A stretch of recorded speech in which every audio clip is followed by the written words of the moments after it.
allá de un simple proceso mental, para la neurociencia, la memoria es la fascinante y compleja capacidad que tiene nuestro cerebro de retener información y recuperarla a voluntad, lo que nos permite recordar hechos, ideas, sensaciones, así como relacionar conceptos y todo tipo de estímulos vividos en el pasado. Aunque físicamente la memoria está relacionada con el hipocampo, ese hipocampo no. Hablamos de esa pequeña estructura, no muy grande pero delicada. Nope, tampoco a esa nos referimos, sino a la parte que muchos mamíferos tenemos, donde se esconden nuestras habilidades para aprender, emocionarnos e incluso comunicarnos.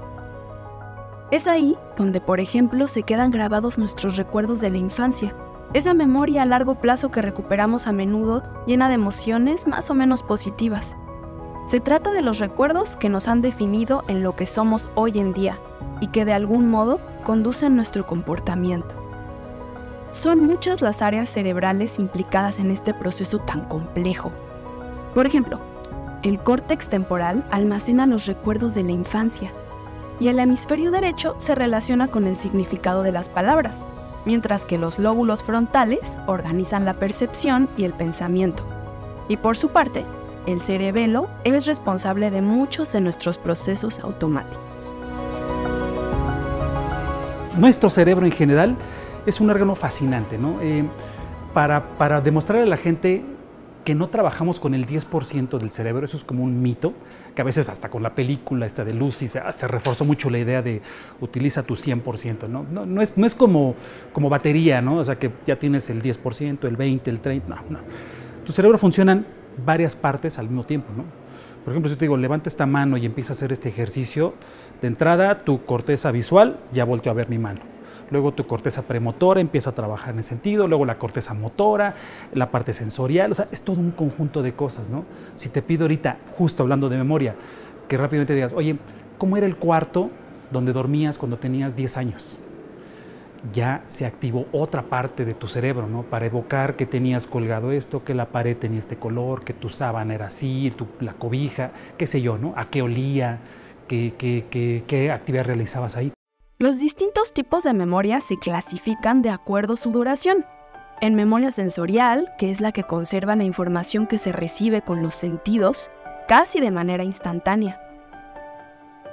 La memoria a corto plazo es la que se utiliza para analizar lo que ocurre, comprenderlo y poder reaccionar correctamente. Aquí se retiene, razona y reflexiona la información adquirida. Por su parte, la memoria a largo plazo permite almacenar información sin límites de tiempo ni capacidad. Aquí influye la repetición o la asociación emocional. También se puede clasificar a la memoria dependiendo del contenido. Así, la memoria episódica es la que se refiere a los acontecimientos concretos, a las propias experiencias. La semántica, por su parte, es el conocimiento que incluye hechos, datos y conceptos, así como vocabulario, mientras que la procedimental es la que almacena habilidades y destrezas motoras. De igual manera, existen los tipos de memoria en función del nivel de conciencia. Así, por ejemplo, la memoria implícita es la que no necesita un esfuerzo consciente para recuperar la información, a diferencia de la explícita o declarativa, que sí lo requiere. Por su parte, la memoria retrospectiva es la que se utiliza cuando se recuerda el pasado para recordar algo que ya sucedió. Cosa contraria con la memoria prospectiva, que se emplea cuando se necesita anticipar al futuro para obtener información sobre algo que ocurrirá. La memoria podemos darle una categoría o definirla, clasificarla, y no, porque en efecto la memoria está sustentada, podría ser en la materia, y cuando digo podría ser es que ahora que estamos moviéndonos en bytes y donde los bytes son inmateriales y podemos acceder a la memoria desde lo inmaterial, pues genera otras preguntas, ¿no?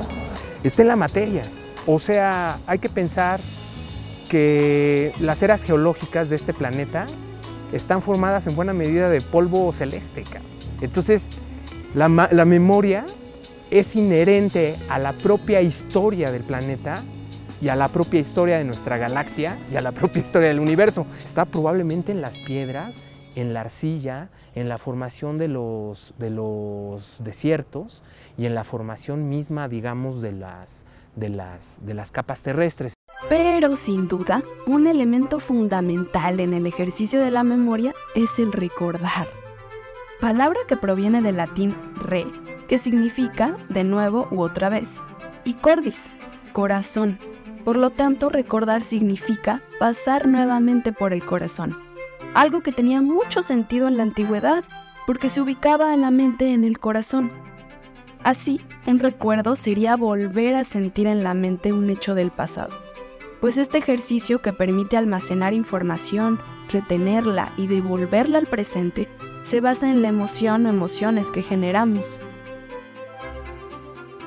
Recuerdas para seguir vivo por una cuestión de mero instinto de supervivencia, ¿no? No debo pasar por ahí, no debo hacer esto otro, no me conviene comer esta parte, porque va vinculado a algún recuerdo, pero también a un proceso que se desencadenó ahí, ¿no? Algo te pasó, algo ocurrió, etc. Pero también en otro plano es recordar para poder mantener vivo, ¿no? Y eso te puede generar desde el punto de vista emocional, el vínculo emocional, el vínculo afectivo, temas de relaciones con personas, interacción con otros, ya no hablemos nada más de personas, con otras especies, ¿no? Entonces todo eso es bien interesante y sí, evidentemente necesitamos recordar para continuar en este proceso llamado vida. Recordamos no para arrepentirnos o no para reprobarlos, sino para entenderlos, que eso es lo más importante, ¿no? Y así entender lo que sucedió en un momento dado de nuestra historia personal, pero también de la historia nacional, para poder entenderlo y comprender qué es nuestro presente.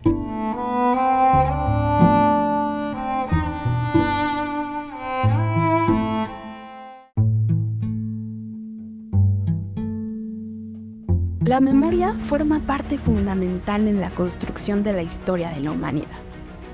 En lo individual, define la identidad de una persona y en lo colectivo da sentido y certidumbre a la evolución de una sociedad. En una sociedad, la memoria se crea a partir de recuerdos personales, pero también de acontecimientos que nutren los recuerdos colectivos, y son estos los que reafirman la veracidad de los hechos narrados por las experiencias de las personas.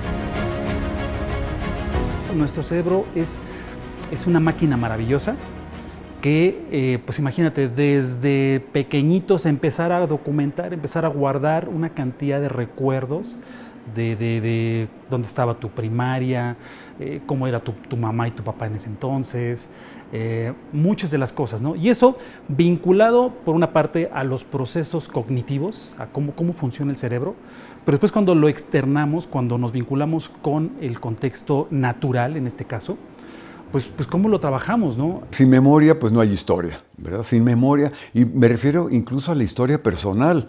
Si perdemos la memoria de lo que hemos sido a través de los años, nos desubicamos, no existimos.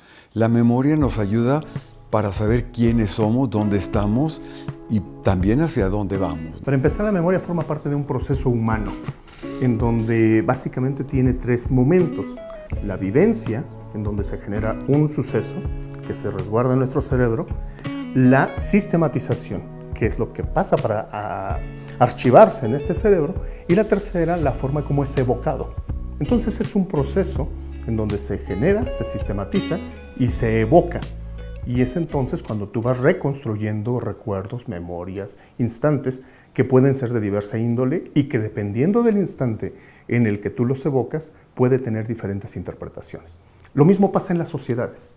Tenemos sucesos que nos marcan, en donde socialmente hay instantes que incluso son funestos, son graves. La memoria comenzó a entenderse como una construcción social gracias a la intervención y lucha entre diversos grupos que le dan al pasado un sentido, a partir de sus valores e intereses presentes. El movimiento social viene pues, cuando el de arriba no responde, ¿no? Y si el de arriba no responde, pues el de abajo se va a organizar. Entonces, los movimientos sociales en buena medida funcionan muy a partir de las crisis, que ocurren en una muy mala administración, ¿no? De las cosas, del funcionamiento, de la distribución de la riqueza, de la distribución de los bienes.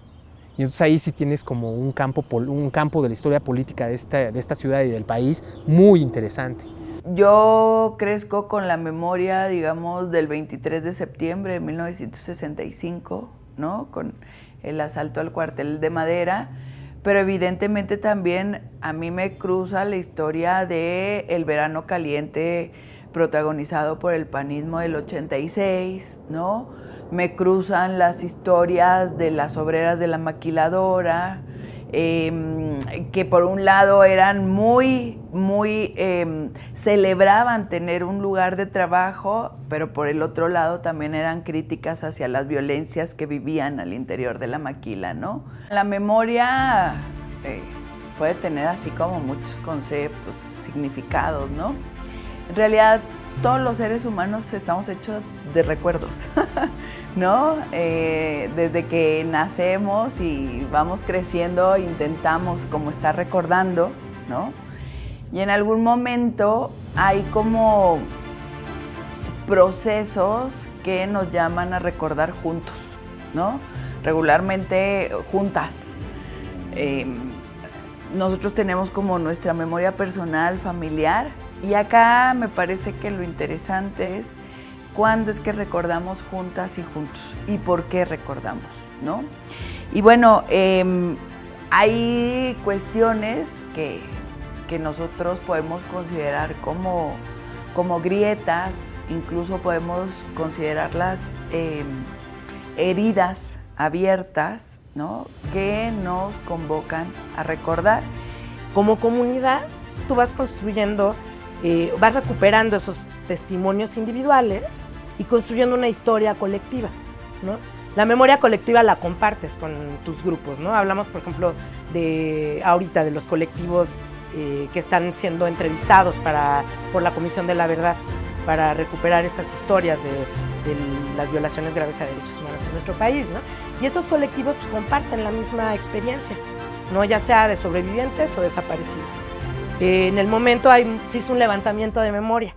Estaban las madres, estaban los que estaban buscando, estaban los movimientos sociales. ¿Saben? A lo largo de todos estos 50, 60 años, ellos han construido una memoria que ahorita está siendo posible ponerla visible. Para el antropólogo francés Joël Candot, la memoria colectiva es la reconstrucción que la sociedad hace del pasado para conservar u olvidar eventos, acciones, comportamientos, temores o narraciones asociadas a un hecho importante. Se mantiene a través de prácticas sociales y siempre es reconstruida a partir de la necesidad del presente y del futuro.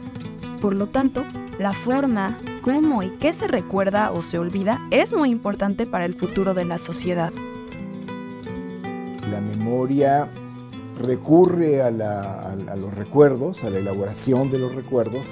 Esto tanto para un ser humano como para un pueblo, ¿no? Es una acción vital, pero también trabaja con olvidos, ¿no? Entonces la memoria para un ser humano de repente también es como parte fundamental de su propia construcción, ¿no? Como sujeto, el marginar cierto tipo de recuerdos dolorosos que no operen constantemente en su vida. Esa es la dinámica de la memoria. La memoria individual siempre será colectiva, debido a que se desencadena de un proceso complejo de coincidencias sociales que responde a momentos históricos, políticos y culturales específicos y definidos, y se desarrolla bajo ciertos valores que impone la época. Esa es la dinámica de la memoria. Está mucho más cerca de lo subjetivo, está mucho más cerca de ese tipo de cosas, ¿no?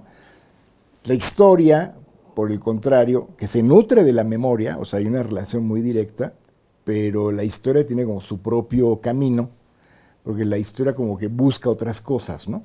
Busca una recuperación lo más objetiva posible de un cierto proceso, de un cierto episodio, y por ahí tiene que trabajar con recuerdos dolorosos, tiene que meter el bisturí en lugares donde a lo mejor la memoria no se mete tanto, ¿no? Y porque además buscan cosas distintas. ¿Por qué actúo de determinada forma frente a determinadas circunstancias? Y en muchos de los casos tiene que ver con mi pasado. Si no entiendo lo que pasó atrás, difícilmente puedo saber nuestros comportamientos actuales. En el ámbito social sucede lo mismo. Si no vamos al origen de nuestro comportamiento como sociedad, difícilmente vamos a poder entenderlo y actuar en él.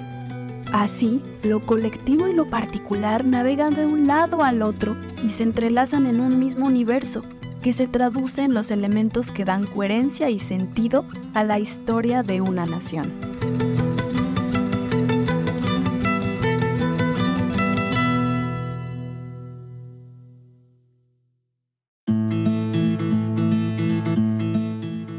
Historia y memoria no necesariamente son equivalentes, y aunque su relación es estrecha, esta no es simple.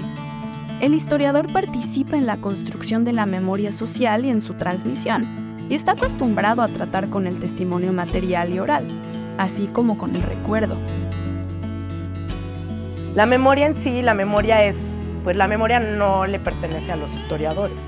La memoria es de las comunidades, de la sociedad, de los grupos, de las familias, de las personas, de los individuos, ¿no? Lo que hacen los historiadores, pues, es una disciplina. La historia lo que te permite es juntar esas voces o esas miradas en todos los soportes posibles que ha habido y por haber, que pues ahorita en la forma en la que se hace historia es maravilloso porque cualquier indicio es una huella, es suficiente para poderlo considerar una fuente histórica. Esas piedritas en el camino que uno va recuperando para poder trazar un sentido el sentido de la memoria de esa comunidad, ¿no? Entonces los historiadores lo que hacemos es juntar esos fragmentos, interpretarlos para poder dar orgánicamente y mediante metodologías muy específicas, construir una historia. Pero sí, por supuesto, la memoria es fundamental para que los historiadores podamos contar esa historia. Siempre partimos del presente para crear y generar un imaginario que lo estamos estableciendo a partir de la memoria y entonces regresamos al presente y lo ponemos en práctica. Muchas de estas recreaciones sí tienen que ver, o sea, su sustento está en la fuente, pero una muy buena parte está en el imaginario, que es diferente. El imaginario histórico es uno de los recursos más importantes y centrales en la disciplina histórica. Y se va, digamos, a apoyar en las fuentes como sustento. El resguardo y difusión de la memoria colectiva, entendida esta como herramienta de la historia, es muy importante para entender nuestro presente, como individuos, como sociedad, como nación. Por eso, Memórica México es un repositorio de acceso abierto cuyo principal objetivo es poner a disposición del público archivos digitales de variada naturaleza relacionados con la historia y las expresiones, no solo políticas, sino también sociales y culturales de México, fomentando con ello el derecho a la memoria. Yo diría que el principal objetivo de tener un repositorio de esta naturaleza es que todas aquí en México comencemos a valorar la importancia de los archivos en nuestro país a través de un repositorio digital, que nos acerquemos. Bueno, ¿qué es un repositorio digital? Es un YouTube, ¿verdad? Pero con información, con documentación, con fuentes históricas sobre nuestro país, de cientos de voces distintas, variadas. Cuando uno ve Memórica, que se siente orgulloso de todo lo que tenemos como historia de país, ¿no? Entonces, efectivamente, pues tenemos, sí, documentos, papeles, pero también tenemos que fotografías, objetos materiales, pero que también tenemos sonido, pero también tenemos pues, fotografía de la biodiversidad en nuestro país, también tenemos folletos, también tenemos... Cuando uno entra en Memórica, navega en Memórica, se va sintiendo orgulloso, ¿no? de lo que conforma todo ese patrimonio histórico y cultural de México. El objetivo es la apuesta a largo plazo de Memórica, que en algún momento descubramos que lo que estamos haciendo es memoria y no historia, porque no significan la misma cosa. La historia es una disciplina académica, universitaria, que tiene ciertos usos y ciertas costumbres que eventualmente los regímenes, los gobiernos adaptan y adoptan para sus necesidades, y a su vez estos profesionales de la historia hacen sus productos para ese régimen que los ha contratado. Pero la apuesta de Memórica no es necesariamente esa, porque es colectiva, porque es al fin y al cabo un diálogo y es darle agencia al ciudadano, al que no es parte del gremio de la historia, al que no trabaja para el régimen. A ese, dile que se meta al repositorio y que jale una colección de documentos y que te diga que el enunciado que tú tenías, por cierto, con respecto al pasado en X o Y evento, en realidad no es así, que él con los mismos elementos armó una historia distinta, que él tiene otros que tú no tienes que prueban que las cosas pasaron de manera distinta. El derecho a la memoria es, tengo derecho a saber qué pasó. Tú, como gobierno, como Estado, como poder por encima o capaz de hacerlo, tú me quitaste mi derecho a saber lo que pasó porque me ocultaste las cosas, porque hiciste que se borrara de mi memoria, porque impediste que se transmitiera de boca en boca, etc., ¿no? Toda persona, toda sociedad tiene derecho a saber qué pasó. Y cuando uno dice, tengo derecho a saber qué pasó, sabe que se puede encontrar cosas que quizá no quiere saber. Pero bueno, pues esta es la historia. La historia se construye con cosas que nos gustan, que nos disgustan, que nos enojan, que nos frustran, que nos emocionan, que nos hacen seguir adelante, que nos detienen. Yo creo que la apuesta de largo plazo es que Memórica se vuelva, además de un repositorio que tiene que ver con la historia y la cultura de este país, una especie de sala de diálogo interminable sobre todos y ninguno de los temas, que fue la primera impresión que, por cierto, nos dio el Internet en 1991, 92, 93. A largo plazo, Memórica va a posibilitar esa conversación sobre el colectivo que somos y que empieza a descubrirse, que empieza a encontrarse a sí mismo en una fotografía, en una referencia a la misma primaria a la que acudimos, y que eventualmente ese diálogo, ese conversar con nosotros mismos va a problematizar a los historiadores profesionales, porque les va a empezar a hacer preguntas. A mí se me hace que Memórica es nuestra oportunidad de hacerle caso a esa revolución que está ocurriendo al interior del oficio de la historia.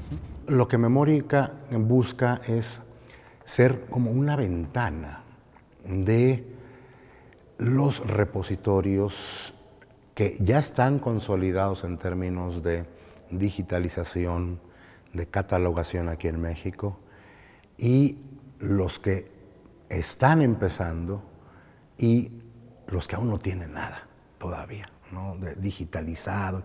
Entonces se han acercado a nosotros, nos acercamos a ellos, y lo que en realidad es Memórica es la ventana de donde uno puede acercarse a, pues ahorita te puedo decir, a unos 200, 250 archivos, acervos oficiales, privados, familiares, pequeños, grandes.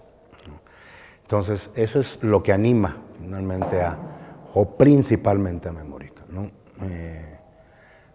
Ser esta ventana, por un lado, y por el otro lado lo que platicaba, ¿no?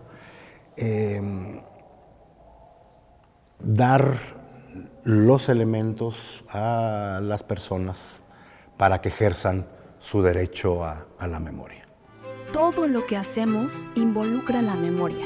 Caminamos, comemos, amamos, cantamos, jugamos, nos reunimos, nos quejamos, protestamos, mejoramos, construimos un mejor país, transformamos un país, porque somos memoria que busca ser contada, vista, escuchada, compartida.